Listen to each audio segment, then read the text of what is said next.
Okay. Evening, everyone.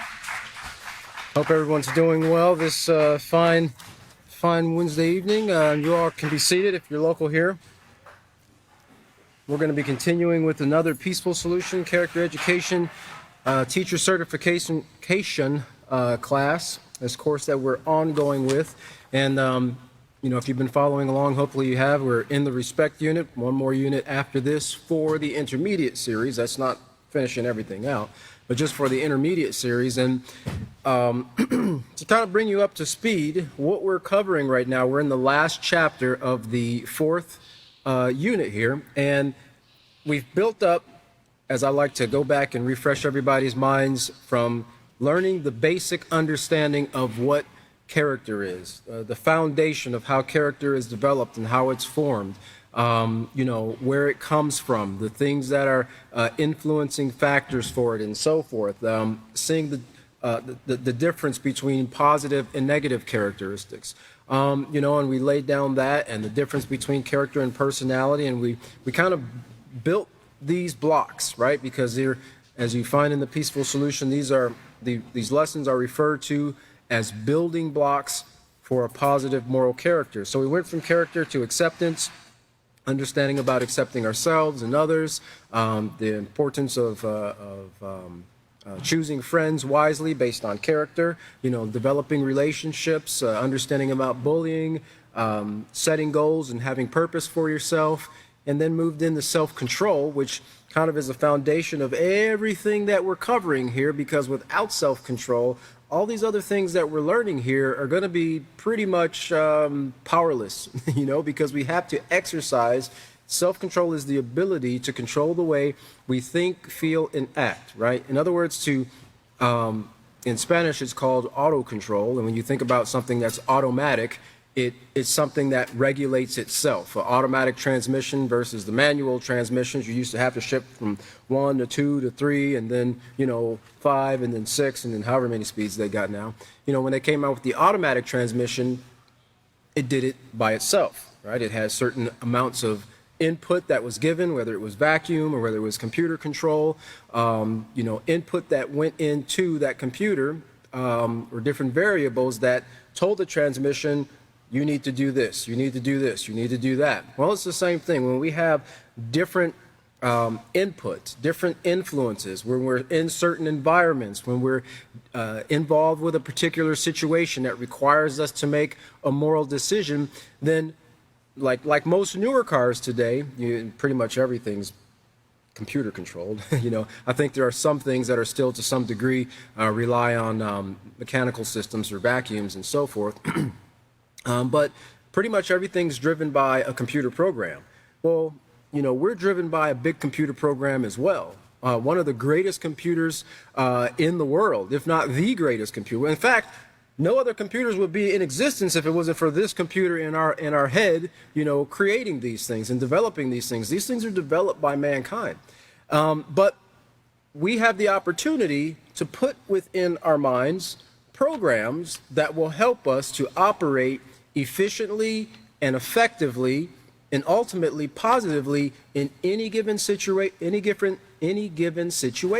right? Whatever the influence that might come, we'll be able to go back to our information or our data bank, right? Our programming, and draw off of that information and go, well, wait a minute, okay, what I learned in the Peaceful Solution, okay, this is a negative influence, or this is a positive influence, or this is a negative character trait, or this is a positive character trait. If I make this decision, this will be the outcome. Or on the other hand, if I make this decision, this will be the outcome.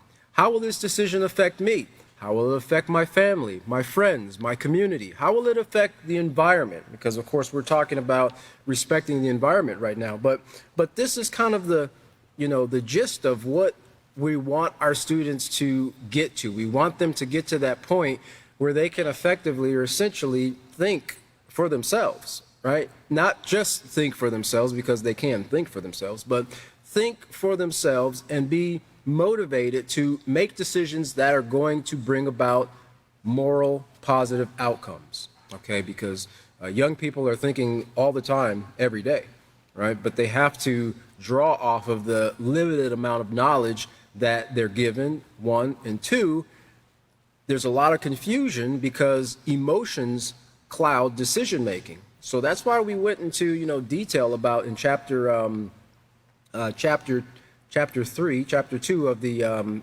self-control unit about emotions, right? And then we dealt with anger in chapter 3 and how that negative emotion has led to so many bad scenes.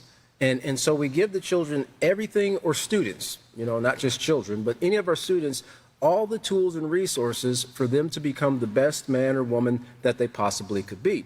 Because as we're learning here, and as we've built up into this particular chapter, all of our decisions, all of our choices, our actions, they ripple outward, and we don't always think about this. I know as a young man way back in the days, I didn't think about how, throwing a piece of paper or, dumping out some gasoline or something like that, or, not making moral decisions concerning how I interact with people or the things that I do to my body. I didn't think about how that was going to affect the environment that I live in, right?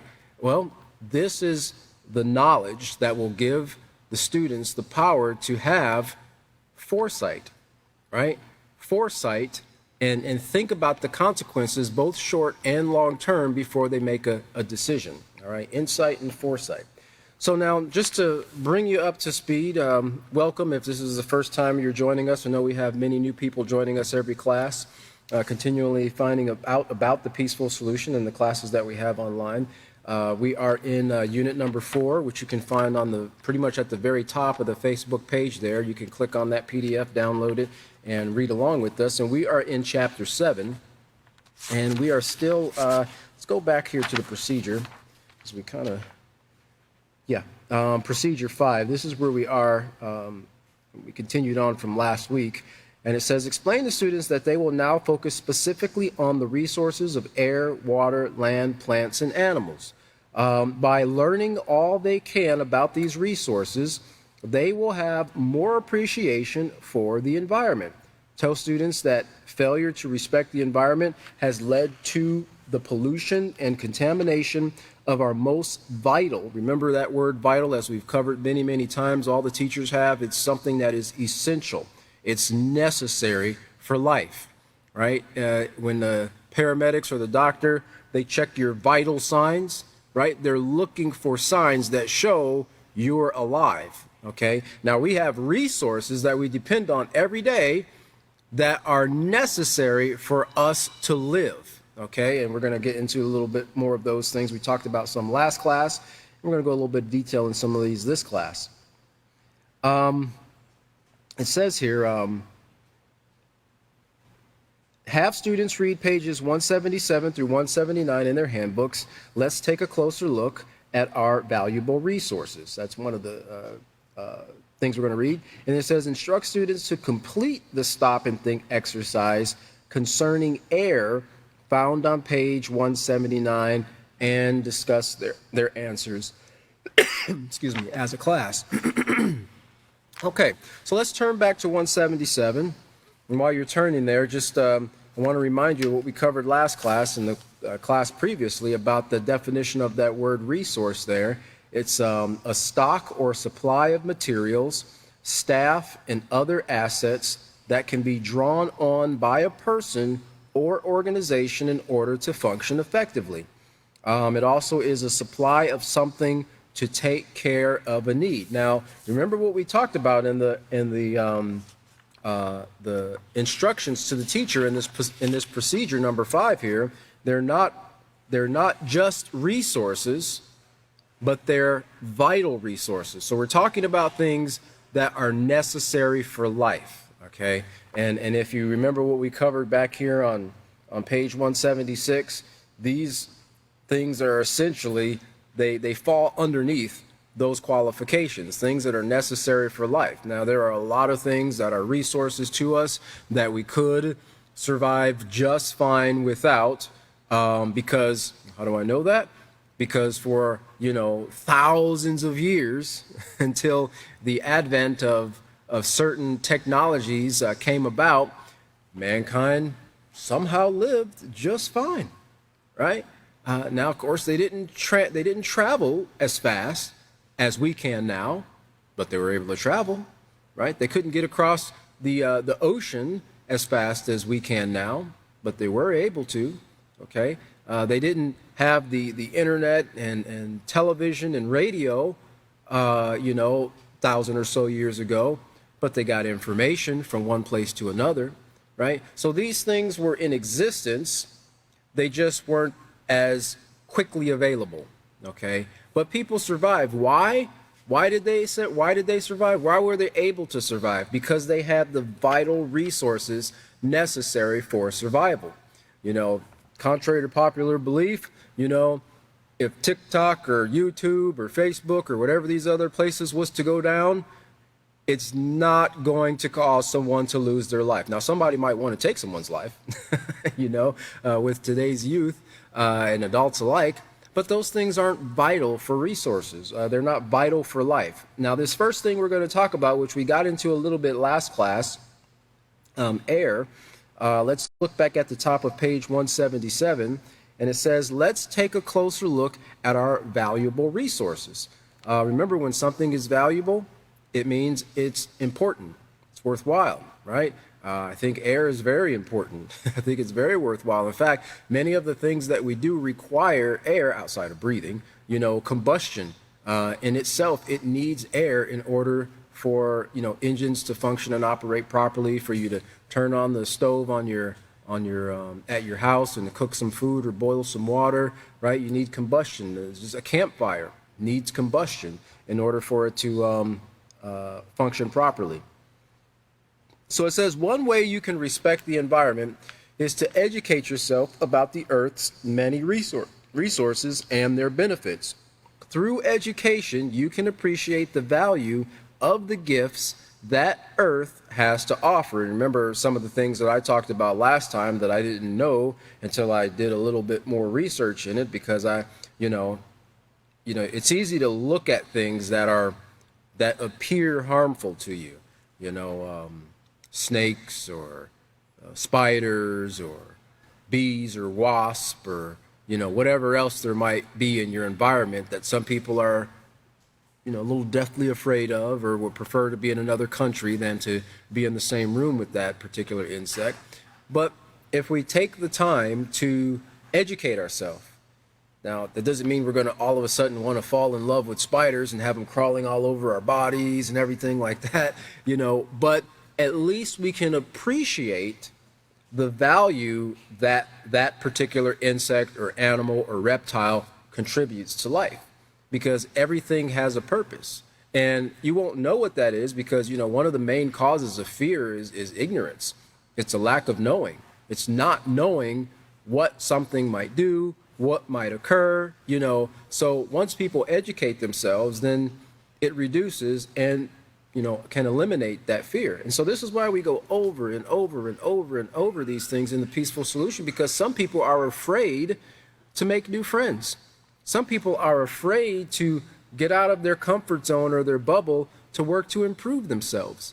Some people are afraid to stand up for what they know to be morally correct, or to say something to an authority, when they see something immoral taking place. Well, this is why we have to educate them so that they themselves will know that there's nothing to fear about those things. Anything that you can do that will bring a benefit, a positive benefit, we should do it, right? Stay away from the things. Remember, accentuate the positive and eliminate the negative. And so air, like I said last class, I didn't know about wasp, right? I mean, wasps, you've got wasp and yellow jackets and all these other there's so many different species of wasps that to me they're all a pain in the neck if that's where they sting you. But generally speaking, they keep to themselves. But I didn't know that they carried a particular type of yeast in their gut. And when they pollinate and eat the grapes and do whatever they do around the grapes, they actually deposit that, and that helps for the fermentation of wine. Now, I like wine, right? I like the taste of wine and the benefits of wine, in moderation. But I didn't know exactly that wasp. I knew bugs, I knew the yeast particles in the air, but I didn't know how wasp actually benefited the grapes and thereby benefited myself, right? Or anybody else who gains a benefit from those grapes. Many animals eat the grapes that fall on the ground, the ants and the scavengers and so forth. So let's look at that word there, air. It says air. Did you know that without air, there could be no life on Earth? And that's one of the things that the scientists, that's one of the first things that scientists look for, besides for water, when they're looking at exoplanets or planets, outside of our solar system. When they've got the new, first it was Hubble, now they've got the James Webb telescope, and they're looking farther and farther because they're looking for signs of habitable Earth-like planets in what they call the Goldilocks zone, right? That space from the planet star, the perfect space from that planet star where it can sustain liquid water, okay? And to a degree, the varying seasons and, life can grow and so forth. But another thing that they look for is an atmosphere, right? Because if you just take air and deposit it on some place like the moon or Mars, well, it's just going to go out into space. There's nothing to keep that air contained in that planet. And so here on Earth, we know that air is necessary, absolutely necessary for all life. And like I mentioned in the last class, even the deepest parts of the ocean and the deepest parts of the soil in the earth, they benefit from air, from oxygen. Okay, oxygen. You'll find oxygen-rich pockets even down deep into the earth. So it says air is composed of oxygen, carbon dioxide, argon, nitrogen, and trace elements. All living things, including oceanic life, need air to stay alive. And then you've got the little chart down there that shows the breakdown of those different things. Now, those are kind of the main elements there. The oxygen, argon, carbon dioxide, and nitrogen, which makes up a huge portion of it. Nitrogen in itself is not a flammable substance, but it has a job that balances out the air and everything else. But there's a lot of other trace elements. I can't remember. Let me see here. Did I want to jump ahead of myself here. I don't think I actually included that in my slide, but I can't remember the number that they said of the other trace elements that are actually in the air, including bacteria, right? That's a part of air. I think they said 1,300 or 1,800 different types of bacteria at any given time are in the air. Okay, now a lot more than that, but they are a part of what makes up our air. So it says if you were to isolate each of these gases and breathe them in their pure form, they would harm you. It takes just the right combination to produce air in a healthy form to sustain life. Now, when you think about air, think about everything that statement, everything that we've learned up until this point and will learn in the future concerning the peaceful solution. Could you possibly get some benefit from a lesson? Sure, of course you can. I'm not saying you can't. It's a little bit different. But in order for it to sustain life and to produce the desired effect that we want to see in ourselves, our students, our children, our community, everything as presented in the peaceful solution has to be taught. Remember, communication, there has to be a speaker and there has to be a listener, right? And someone who is willing and able to listen. So it has to be taught, it has to be accepted, and then it has to be practiced, okay? And then once that occurs, then we can start to see this peace, this quietness, not the chaos that we see taking place in societies, many societies today, here in the United States and many other countries as well. It takes just the right combination to produce air in a healthy form to sustain life. And then it says, did you know your body can survive without food for several weeks, without water for approximately 1 week, and without air for only 7 minutes? Now somebody says, oh, no, I know people that do these pre-dives and they can go down deep in these tanks and they can hold their breath for 20 minutes. Yeah, and there are some people that have trained themselves and expanded their lung capacity, and they know how to slow down their metabolism, where their cells aren't consuming as much oxygen, right? And they're controlling their breathing, and well, they're not controlling their breathing because they're underwater. Well, they are controlling their breathing because otherwise they would drown. But after that period of time, whether it's 5 minutes or 7 or 15 or 20, they need air, right? So they can't go down there and free dive forever and, just hope that they'll start breathing water because it doesn't work that way. And so those are a part of the things that are essential or vital, as we covered in the procedure, for life. It's a vital resource. Let's look over to page 178. So we get into some facts here about air. Here are a few other facts about air.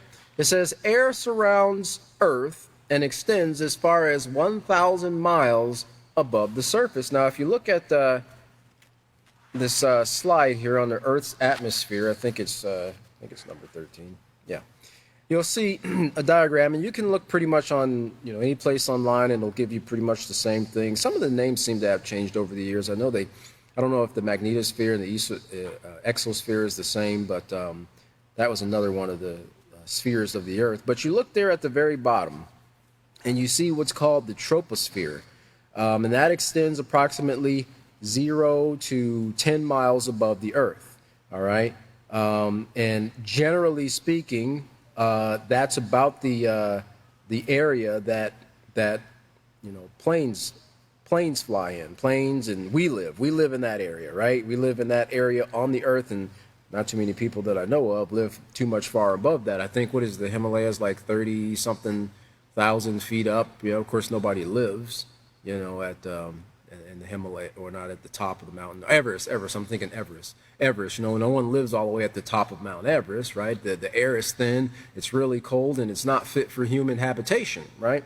And then you go a little bit further into the stratosphere, which extends about 11 to 31 miles above the Earth's surface. And you see the temperatures that accompany these things, 60 to minus 60 degrees, and then it drops, and then it starts to build up from there. And that extends 11 to 31 miles above the Earth's atmosphere. Now, this is where they tried to break that world record free fall dive.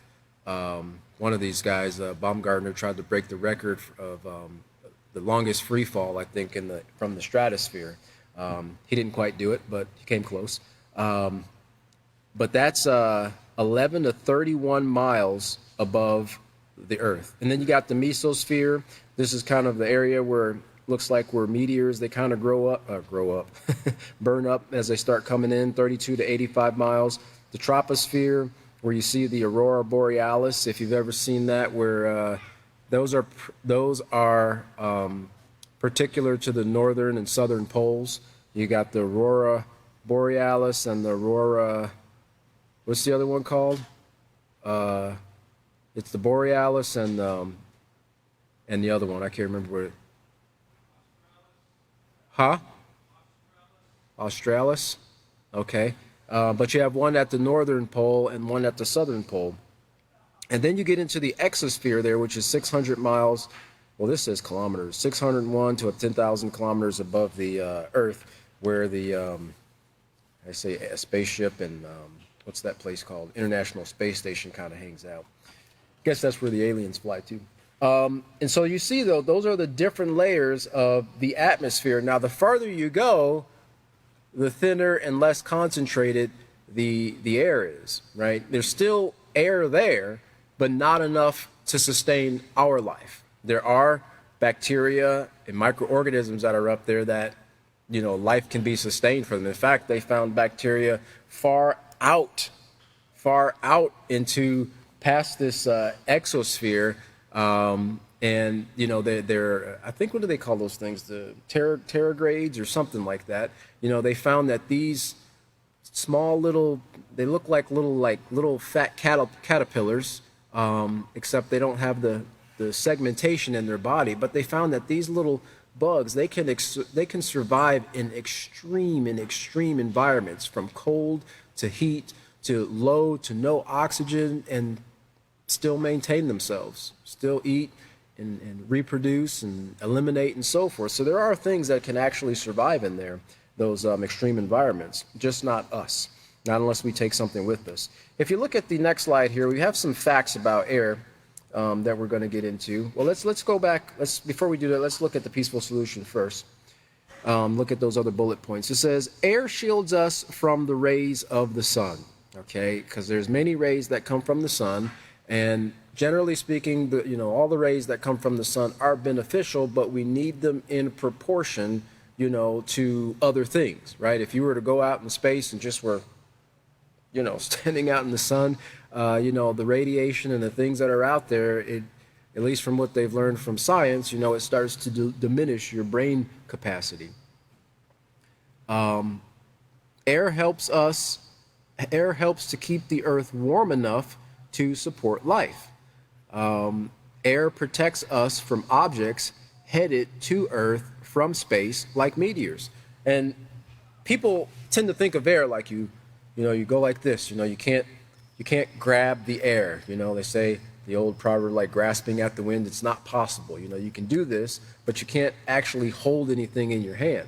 And people compare things to being light as air, right? But air does have weight, and it does have substance. In fact, when you see a meteor or, object come in from outer space, even like the space shuttle, right? Or the satellites that have, they've went their lifespan and they start their descent, the controlled descent into the atmosphere, that burning is caused by friction from the air as they pass, thousands of miles per hour, sometimes 15, 16, 18,000 miles per hour past the air, plus those temperatures. Remember, we saw those temperatures there on that example. They start to heat up. And some of these things, a lot of them burn up in the atmosphere, or they are turned into a smaller component so that it can benefit and fall on the earth. There are things that come in from space that land on the earth that are beneficial to the earth. And so those different layers of the atmosphere work to protect us and keep things from, falling on our heads. They say thousands of tons, metric tons of things that fall onto the earth daily, okay?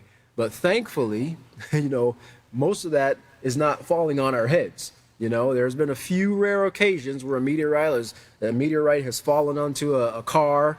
There was a popular one that fell through a lady's house or the trunk of her car. I think it's on display in one of the museums, maybe the Smithsonian, right? But thankfully, the atmosphere, firmament also as it's called, it does its job and it protects us. So let's look at these facts about air. We'll go on here, give a little bit of extra.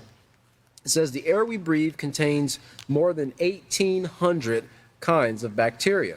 Now, not too many people think about that, right? Not too many people think about the fact that, when you smell a bad smell, and I don't want to go too much further than that, that is the microbes of the source of that smell entering into your nose, right? Also entering into your mouth. Whether if it's a carcass or some, manure at a farm or something like that, those little microbes that's what you're smelling. You're smelling the microbes, those gases that are coming off of there. But there's 1,800 other kinds of bacteria that are also inside the air, or a part of or made up of the air. It says air is not just comprised of gases. It also contains tiny particles known as aerosols. And some of these particles occur naturally, like dust and pollen. Some of these particles are present due to man-made activities like smoke from cars, factories, and power plants, things that are not naturally occurring. It says humans consume around, now I converted these to imperial system. Sorry about the metric folk out there. It says humans consume around 4 gallons, that is in volume, in space contained, of oxygen per hour, and 35 gallons, or pounds in weight per day. That's how heavy, that's how much the weight of the air you breathe on average would be a day, 35 pounds. Each plant leaf that you see on the trees and the little plants on the ground, things that we probably don't even consider, right? They give off about 1 teaspoon in volume of oxygen per hour. 1 teaspoon, right, per hour. And, you think about when you go through and you travel through the land and you see all these beautiful green, trees and plants and grass and so forth, and you don't really stop and think that each one of those leaves, each one is giving out a teaspoon of oxygen per hour that is helping me breathe, okay?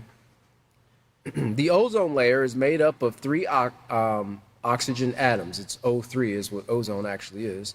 It occurs naturally in small amounts in the upper atmosphere. The ozone layer protects the life on Earth from the sun's, it says harmful ultraviolet rays that come forth. Ultraviolet rays, they have benefits. In fact, they use it actually to purify air and water, right? It says the ozone layer, I said that. Nitrogen is, which is present in the air, is essential for the growth of plants and vegetation. Our lungs hold 1 liter of air all the time, even if we exhale. Okay, and that's, I'm glad, a pretty foolproof system we have there, so we don't run out of air trying to, like I said, you've ever fallen on your back and had the wind knocked out of you. Well, that air is, you still have at least 1 liter of it in your lungs doing its job and helping with respiration. Plenty of spots on Earth are competing for the title of the place with the purest air, and of course they give some of these other places like the Himalayas and so forth. Let's look down to the second to last one. It says the air in the room is always 20 to 30 times or even more polluted than outside on the street. And they say there is only one possible exception here: if your room is nearly airtight and you use an air purifier.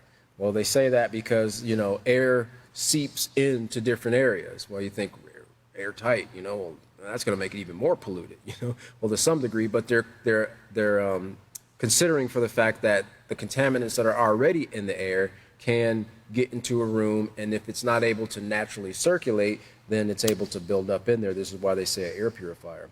Have you ever been in a house or a room that's been closed up for years, and it's got this old, like, musty smell to it? Or just a house that's been closed up for a long period of time. It seems that the presence of activity and humans in the house helps that house to survive and thrive and stay healthy, so to speak. As long as someone's living there, that house is kind of doing well, right? There's things obviously that come from us that benefit, but when it's locked up, it starts to deteriorate really, really fast. And then you look at that last one there, it says, this is, and we read this actually came out of the Peaceful Solution, the article that was quoted in the Peaceful Solution. It says, this was the London killer fog. It says the biggest air pollution instance was held in the year 1952 in London, England, known as the Great Smog of London, and it killed 8,000 people. And it was a combination of industrial pollution and high-pressure weather conditions, which lasted for 5 days. The effects of the smog were long-lasting. However, present-day estimates rank the number of deaths to have been 12,000 when they take into consideration the deaths that occurred pretty quickly and the deaths that occurred over a long time.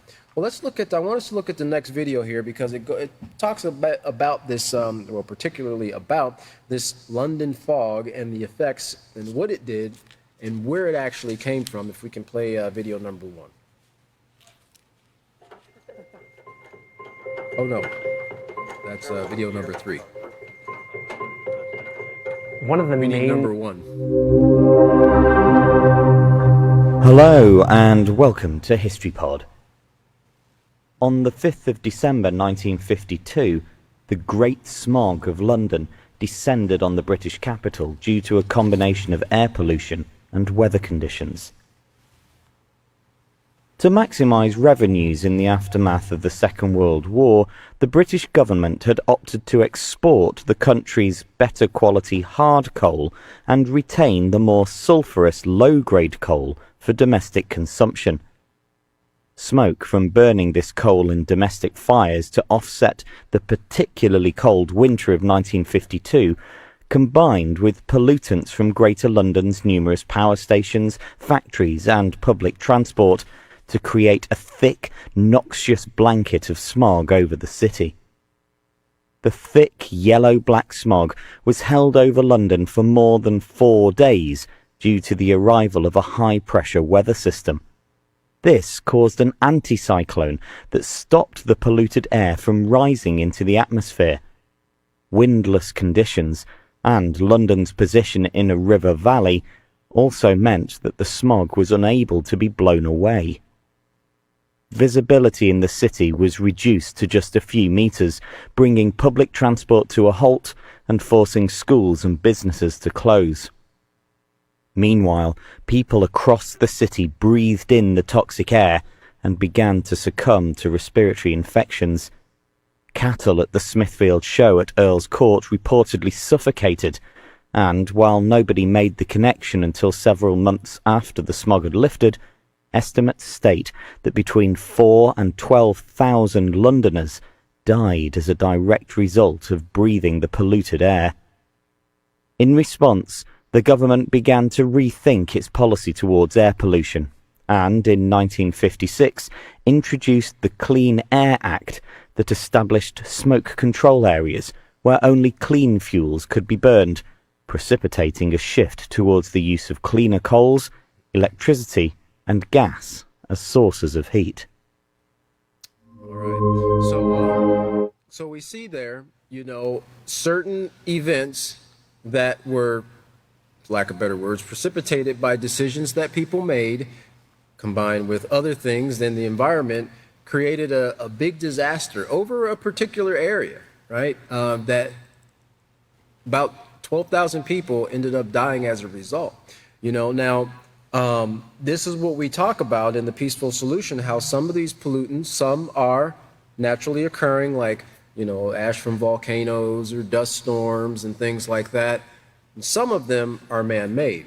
So let's look back at our book here on page 178. And it says, although clean, unpolluted air is essential to life, many people fail to appreciate the value of this resource until breathing becomes hazardous to their health. And that's exactly what occurred in 1952, that people were forced to stay inside. They couldn't go to work because there was no way to get, from point A to point B. Transportation was shut down. I bet you whoever made that decision to choose from a more expensive to a cheaper, noxious coal, I don't know if they still had their job, but they probably regretted that after they saw the results of it, because it came with a consequence that took many lives.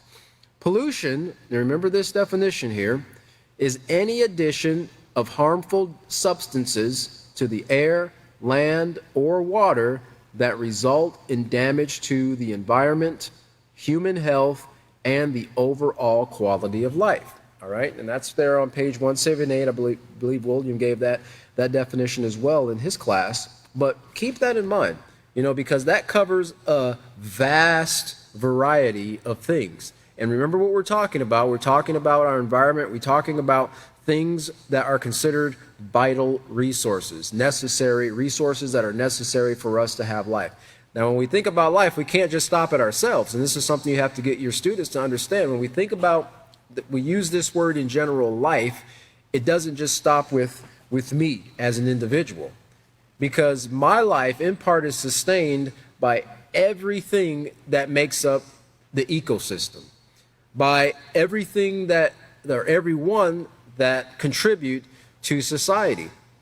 In the wintertime, I wouldn't be able to turn on a little heater and get that gas out of there to heat my house unless somebody, right, had harvested it or, pumped it out and manufactured it and captured it and pressurized it and transported it, same with food and all these things. Well, as we've seen in the video, when something like this occurred as a result of choices and a combination of weather and the pollution, which it seemed like in the article, the smog actually contribute to that anticyclone, it can create havoc, right? It can create a crisis situation. So it says here, air is a great carrier of pollution. That is when it can move, and everything, that stuff kind of gets in the air and it kind of hangs out. But under normal circumstances, a lot of times you kind of always have winds, and the winds can carry these things off and out of the way. Now, it's going to go somewhere, right? But generally speaking, it's not in a concentrated area, okay? So with the right wind currents, pollution on one side of the world can eventually make it to the opposite side of the world. And this was something that we brought out when we were talking about the choices that people were making in regards to the burning of the cattle in the mad cow epidemic that was taking place, and how the prions that were going up into the atmosphere from the burning of those cattle, those wind currents actually carried them from Britain all the way over and deposited them even into the United States and Canada and some of the other places, right? Because this is what wind currents are constantly moving on the earth. Some pollutants are natural, like a volcano that erupts and spews ash and smoke into the sky. But the majority of pollutants, now remember, pollutants are harmful substances, all right? Normally what you get from volcanoes and dust storms and so forth, they're not necessarily harmful substances. Now, they can do harm under certain circumstances. You know, the people of Pompeii would agree with that. But normally speaking, you know, you actually do get things placed into the atmosphere and on the earth with these events that take place that have some benefit as well. Therefore, air pollution, let me go back and read that. With the right wind currents, pollution from one side of the earth can eventually make its way to the opposite side of the world. Therefore, air pollution is everyone's problem.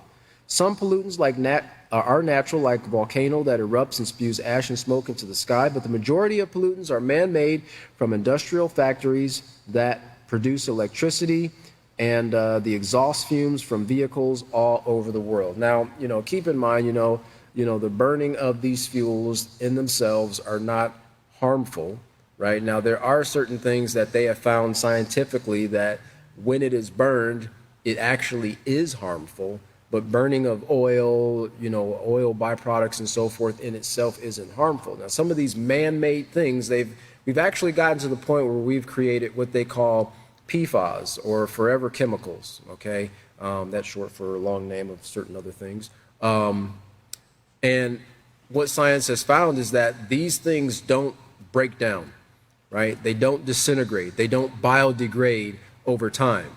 Things that we produce that are natural from the earth, this shirt, if I was to take this shirt and throw it on the ground or bury it in the earth, eventually it would start to break down, okay?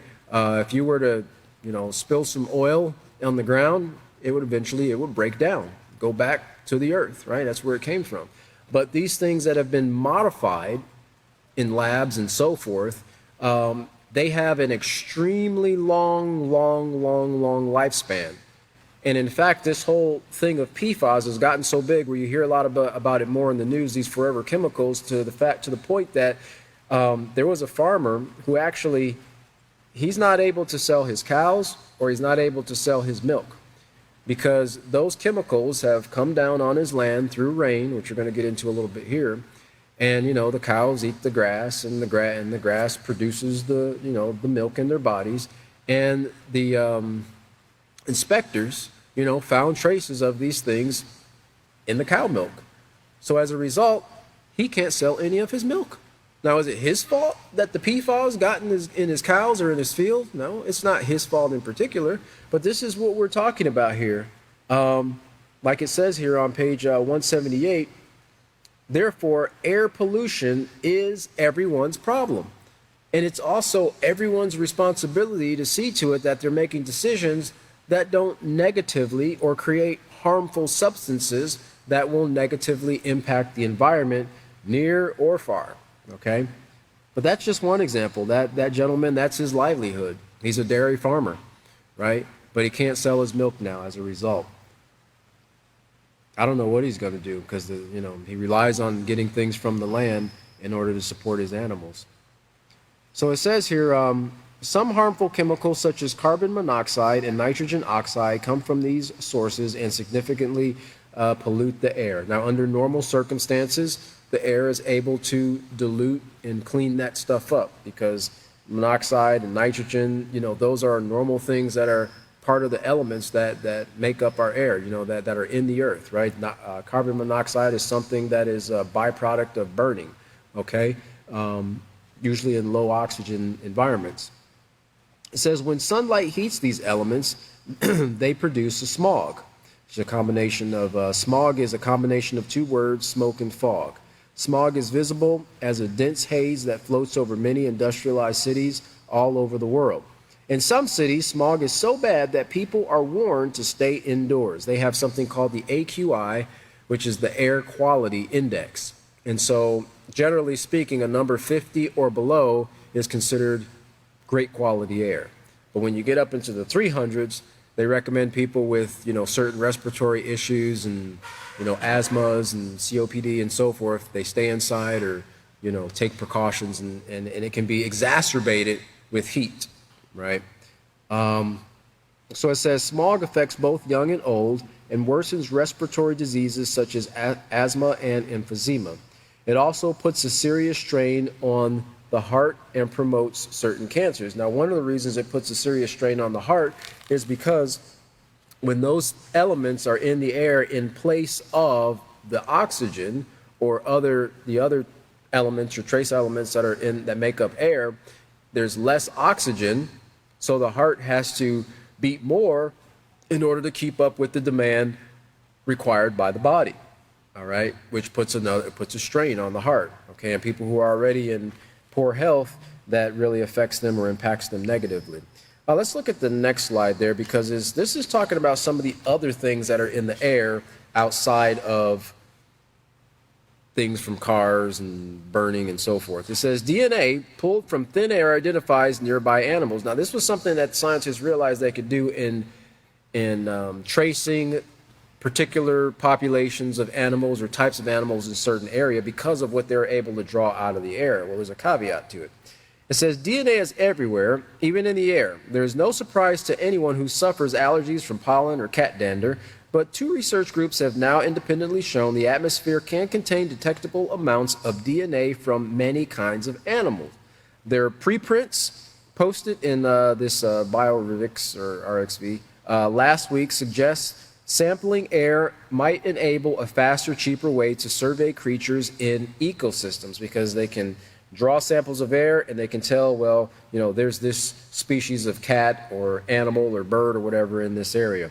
The work has impressed other scientists. The ability to detect so many species in air samples using DNA is a huge leap, says Matthew Barnes, an ecologist at Texas Tech University. It represents an exciting potential addition to the toolbox. The surprising part is that you're able to get birds and mammals.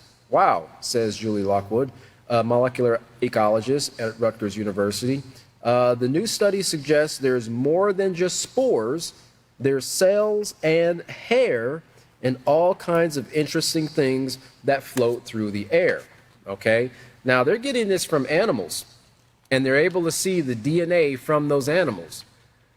Can you think of any other species on the face of the earth that has DNA?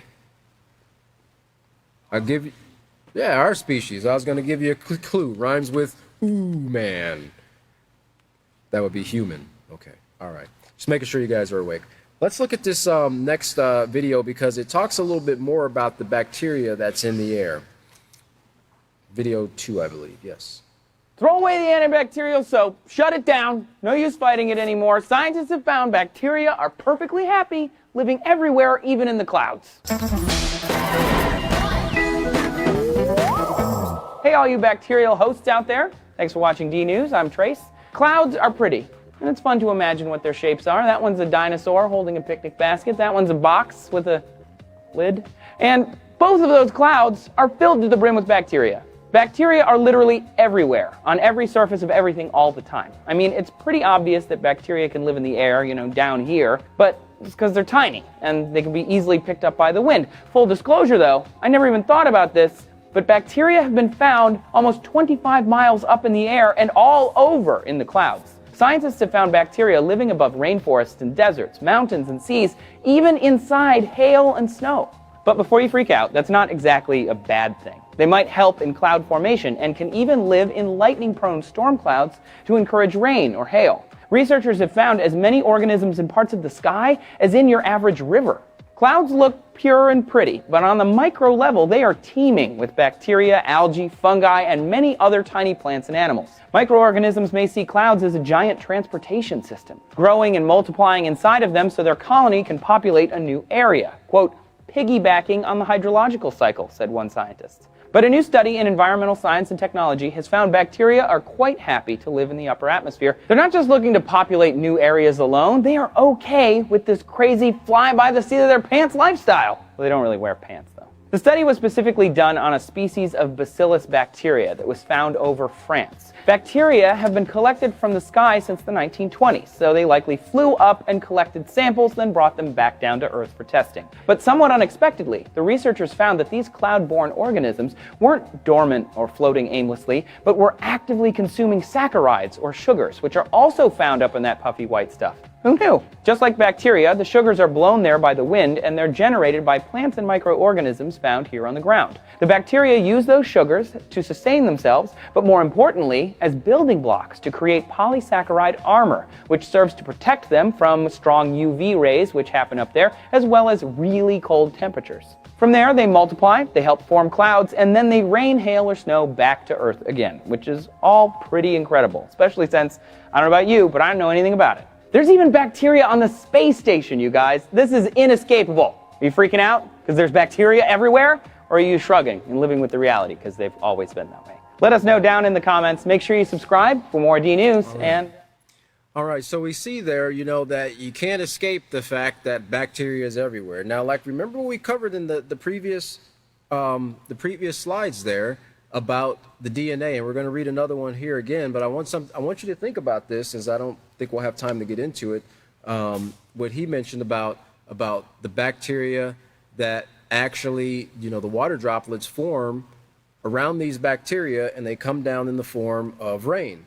Now, there's many, many different things that are up there, and sometimes these things are, thrust up by the wind. The spores from the plants, they go up, they form water droplets around them. They get transported to a different location and they drop down. Now, this is all a part of ecology. It's a part of the cycle of life, and that spore is planted in another place and comes with its own supply of water too, right? And it can start to bring forth and produce plants in another completely different place. It could be in a completely different part of the earth, right?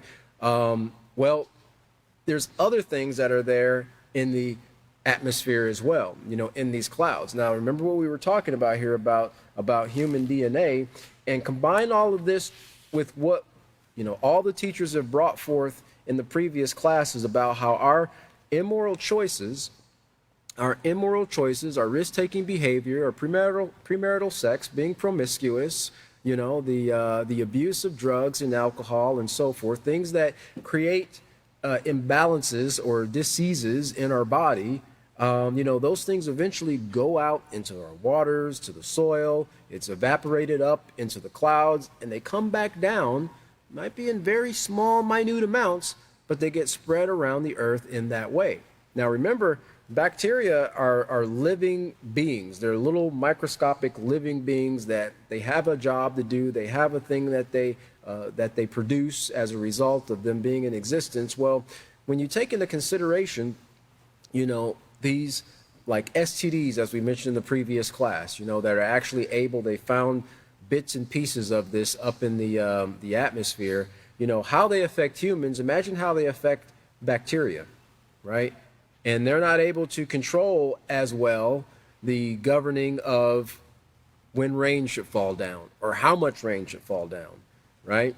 And the many other things like the wind and the currents of air. And now we have continuously the El Nino and the La Nina, that continuously affect our weather patterns and so forth. We look at the oceans and the rising temperatures of the oceans, the what do they call those things? Calving of icebergs, and trillions of gallons of water just falling off, of these large ice shelves and creating flooding. There was just one we saw not that long ago up in Alaska. There was some major flooding that took place as a result. These things generally spread out and they eventually come back around and they affect all mankind. Well, let's look here at this next slide here because we talk a little bit more about this human DNA, because we just talked about what the scientists were able to do with the animals, right? They were able to take air samples and they could tell the life that is in that ecology. Well, scientists can now pull human DNA from air and water, raising privacy questions. Well, people are concerned about privacy, you know. Well, you can't pull the DNA and get your social security number out that, right? People don't realize how much of their DNA they leave behind everywhere they go, and they're not worried about putting a VPN on that or anything, you know, but now they're worried about privacy. Anyway, humans are constantly shedding tiny pieces of DNA from sweat, spit, blood, and skin. Now, they're shedding that, right? And not all of it's laying on the ground, not all of it's, you know, on their arm or wherever that might be the case. You know, if you ever stood behind somebody who spit on a windy day, you'll find out real quick that you were had the mind of a hunter and were, well, maybe opposite and standing upwind instead of downwind, right? But these things, they also get in the air as well.